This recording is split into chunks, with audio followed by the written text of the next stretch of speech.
بسم اللہ الرحمن الرحیم۔ سورہ انعام، سورت نمبر 6۔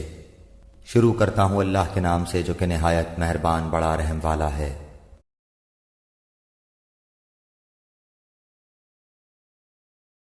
وَهُوَ الَّذِي أَنشَأَ جَنَّاتٍ مَّعْرُوشَاتٍ وَغَيْرَ مَعْرُوشَاتٍ وَالنَّخْلَ وَالزَّرْعَ مُخْتَلِفًا أُكُلُهُ وَالزَّيْتُونَ وَالرُّمَّانَ مُتَشَابِهًا وَغَيْرَ مُتَشَابِهٍ كُلُوا مِن ثَمَرِهِ إِذَا أَثْمَرَ وَآتُوا حَقَّهُ يَوْمَ حَصَادِهِ وَلَا تُسْرِفُوا إِنَّهُ لَا يُحِبُّ الْمُسْرِفِينَ۔ اور وہی ہے جس نے باغات پیدا کیے، وہ بھی جو ٹٹیوں پر چڑھائے جاتے ہیں اور وہ بھی جو ٹٹیوں پر نہیں چڑھائے جاتے، اور کھجور کے درخت اور کھیتی جن میں کھانے کی چیزیں مختلف طور کی ہوتی ہیں، اور زیتون اور انار جو باہم ایک دوسرے کے مشابہ بھی ہوتے ہیں اور ایک دوسرے کے مشابہ نہیں بھی ہوتے۔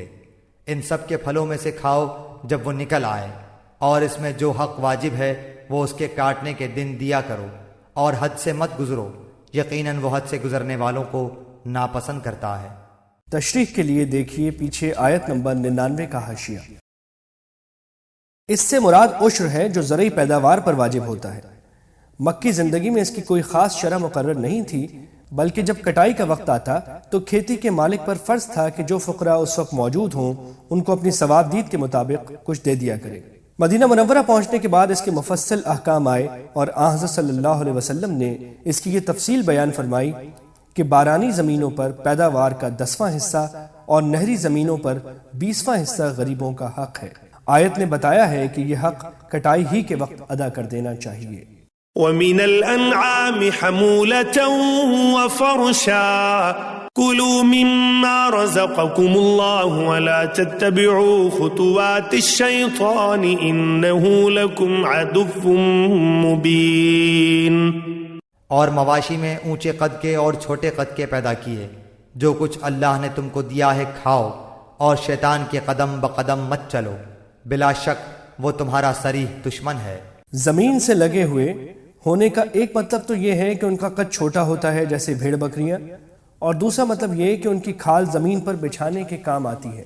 8 أزواج من الضأن 2 ومن المعز 2 قل الذكرين حرم أم الأنثيين أم اشتملت عليه أرحام الأنثيين نبئوني بعلم إن كنتم صادقين۔ پیدا کیے 8 نر مادہ، یعنی بھیڑ میں 2 قسم اور بکری میں 2 قسم۔ آپ کہیے کہ کیا اللہ نے ان دونوں نروں کو حرام کیا ہے، یا دونوں مادہ کو، یا اس کو جس کو دونوں مادہ پیٹ میں لیے ہوئے ہوں؟ تم مجھ کو کسی دلیل سے تو بتاؤ اگر سچے ہو۔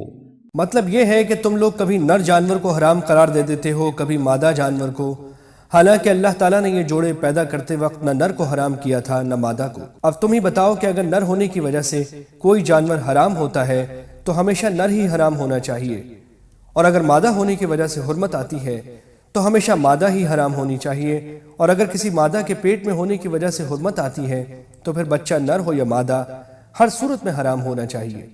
لہٰذا تم نے اپنی طرف سے جو احکام گھڑ رکھے ہیں، نہ ان کی کوئی علمی یا عقلی بنیاد ہے اور نہ اللہ کا کوئی حکم ایسا آیا ہے۔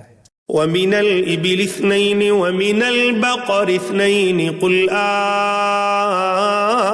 الذَّكَرَيْنِ حَرَّمَ أَمِ الْأُنثَيَيْنِ أَمَّ اشْتَمَلَتْ عَلَيْهِ أَرْحَامُ الْأُنثَيَيْنِ أَمْ كُنتُمْ شُهَدَاءَ إِذْ وَصَّاكُمُ اللَّهُ بِهَذَا فمن أظلم ممن افترى على الله كذبا ليضل الناس بغير علم إن الله لا يهدي القوم الظالمين۔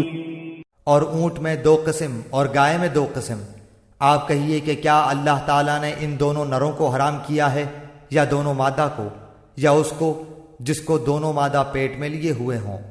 کیا تم حاضر تھے جس وقت اللہ تعالیٰ نے تم کو اس کا حکم دیا؟ تو اس سے زیادہ کون ظالم ہوگا جو اللہ تعالیٰ پر بلا دلیل جھوٹ تہمت لگائے تاکہ لوگوں کو گمراہ کرے؟ یقیناً اللہ تعالیٰ ظالم لوگوں کو راستہ نہیں دکھلاتا۔ قل لا أجد فيما أوحي إلي محرما على طاعم يطعمه إلا أن يكون ميتة أو دما مسفوحا أو لحم خنزير فإنه رجس أو فسقا أهل لغير الله به فمن اضطر غير باغ ولا عاد فإن ربك غفور رحيم۔ آپ کہہ دیجئے کہ جو کچھ احکام بذریعہ وحی میرے پاس آئے ان میں تو میں کوئی حرام نہیں پاتا کسی کھانے والے کے لیے جو اس کو کھائے، مگر یہ کہ وہ مردار ہو یا کہ بہتا ہوا خون ہو یا خنزیر کا گوشت ہو، کیونکہ وہ بالکل ناپاک ہے، یا جو شرک کا ذریعہ ہو کہ غیر اللہ کے لیے نامزد کر دیا گیا ہو۔ پھر جو شخص مجبور ہو جائے بشرطے کہ نہ تو طالب لذت ہو اور نہ تجاوز کرنے والا ہو، تو واقعی آپ کا رب غفور الرحیم ہے۔ مطلب یہ ہے کہ جن جانوروں کو بت پرستوں نے حرام قرار دے رکھا ہے ان میں سے کسی جانور کے بارے میں مجھ پر اللہ تعالیٰ کی طرف سے کوئی ممانعت کا حکم ان 4 چیزوں کے سوا نہیں آیا۔ اس کا یہ مطلب نہیں ہے کہ دوسرے جانور میں بھی کوئی جانور حرام نہیں، چنانچہ حضرت صلی اللہ علیہ وسلم نے ہر قسم کے درندوں وغیرہ کے حرام ہونے کی وضاحت فرما دی ہے۔ یعنی اگر آدمی بھوک سے بیتاب ہو اور کھانے کے لیے کوئی حلال چیز میسر نہ ہو تو جان بچانے کے لیے ان حرام چیزوں میں سے کسی چیز کا کھانا بقدر ضرورت جائز ہو جاتا ہے۔ ان چیزوں کی حرمت کا یہ حکم پیچھے سورہ بقرہ کی آیت 173 اور سورہ مائدہ کی آیت نمبر 3 میں بھی گزرا ہے، اور آگے سورہ نحل کی آیت نمبر 115 میں بھی آئے گا۔ وعلى الذين هادوا حرمنا كل ذي ظفر ومن البقر والغنم حرمنا عليهم شحومهما إلا ما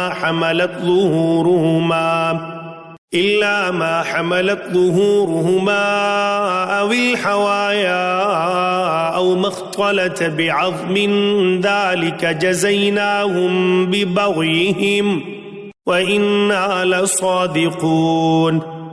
اور یہود پر ہم نے تمام ناخن والے جانور حرام کر دیے تھے، اور گائے اور بکری میں سے ان دونوں کی چربیاں ان پر ہم نے حرام کر دی تھیں، مگر وہ جو ان کی پشت پر یا انتڑیوں میں لگی ہو یا جو ہڈی سے ملی ہو، ان کی شرارت کے سبب ہم نے ان کو یہ سزا دی، اور ہم یقیناً سچے ہیں۔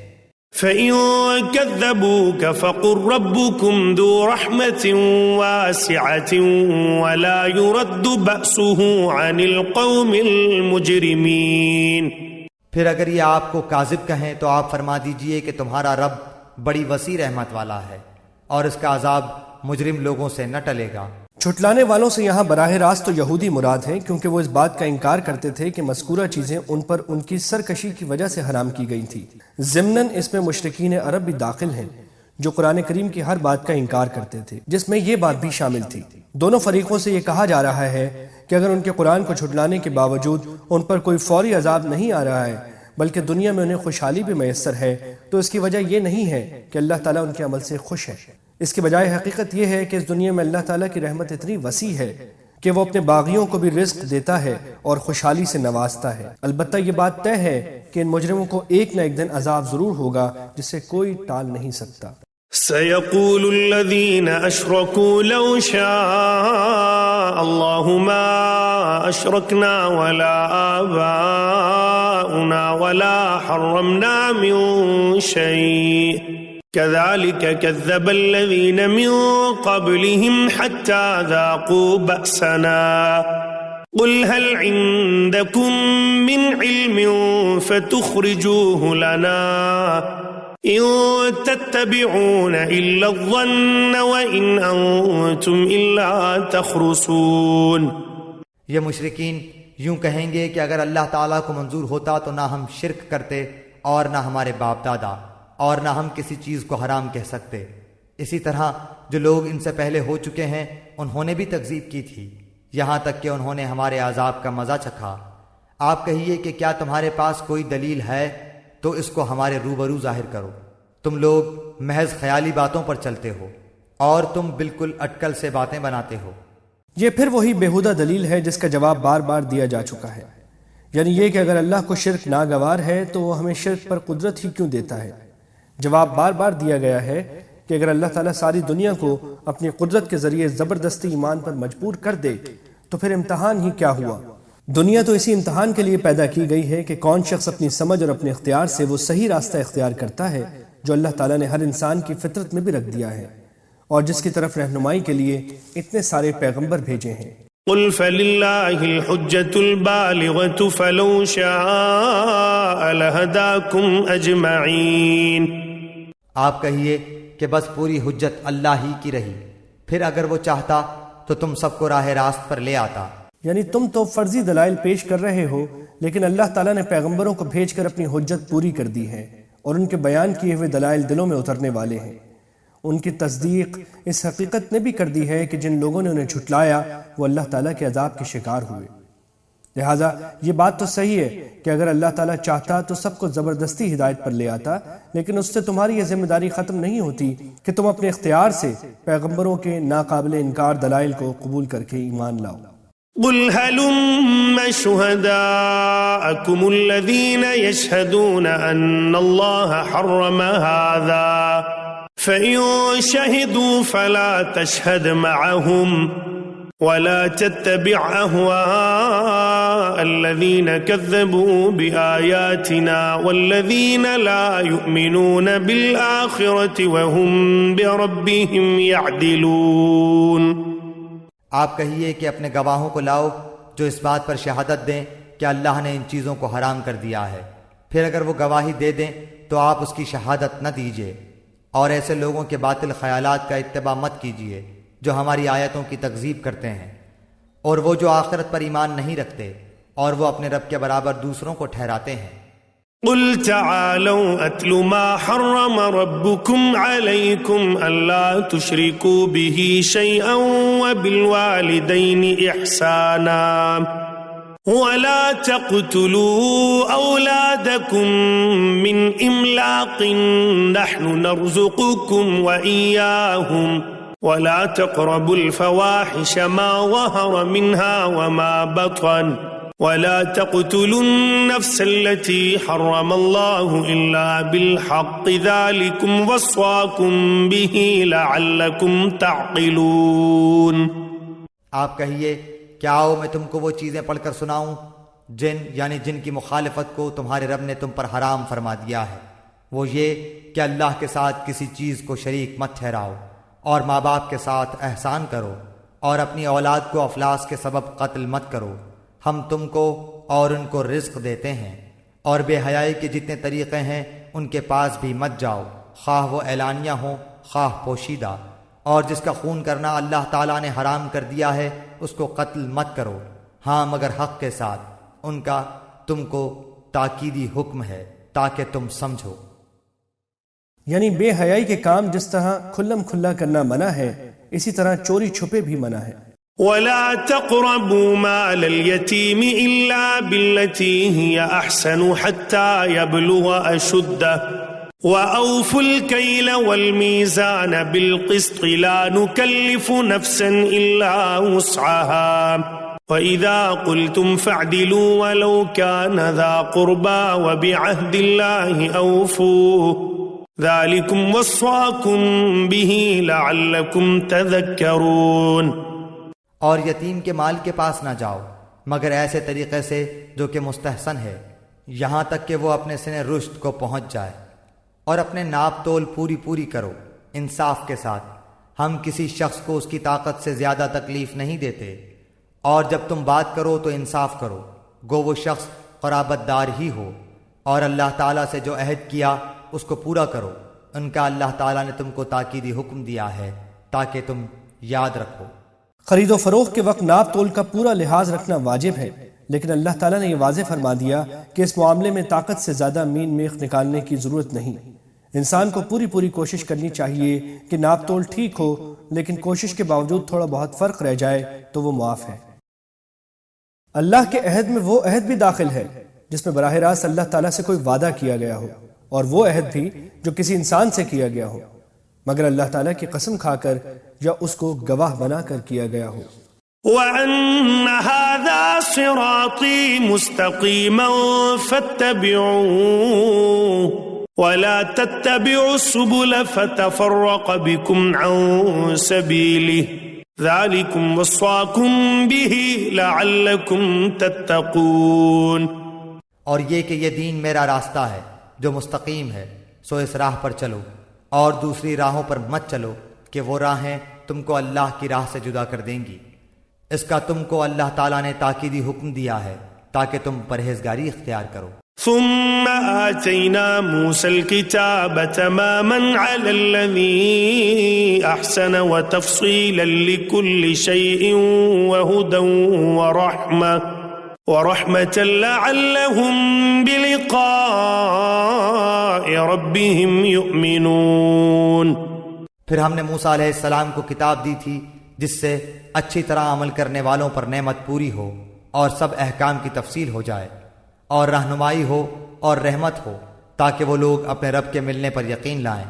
وَهَذَا كِتَابٌ أَنزَلْنَاهُ مُبَارَكٌ فَاتَّبِعُوهُ وَاتَّقُوا لَعَلَّكُمْ تُرْحَمُونَ۔ اور یہ ایک کتاب ہے جس کو ہم نے بھیجا بڑی خیر و برکت والی، سو اس کا اتباع کرو اور ڈرو تاکہ تم پر رحمت ہو۔ تعلق وبغيره تعلق يبكي يسأل حالكه فأتاه وحي فأشرك اقرأ اقرأ يا محمد السلام عليك يا رسول الله السلام عليك يا حبيبي يا نبي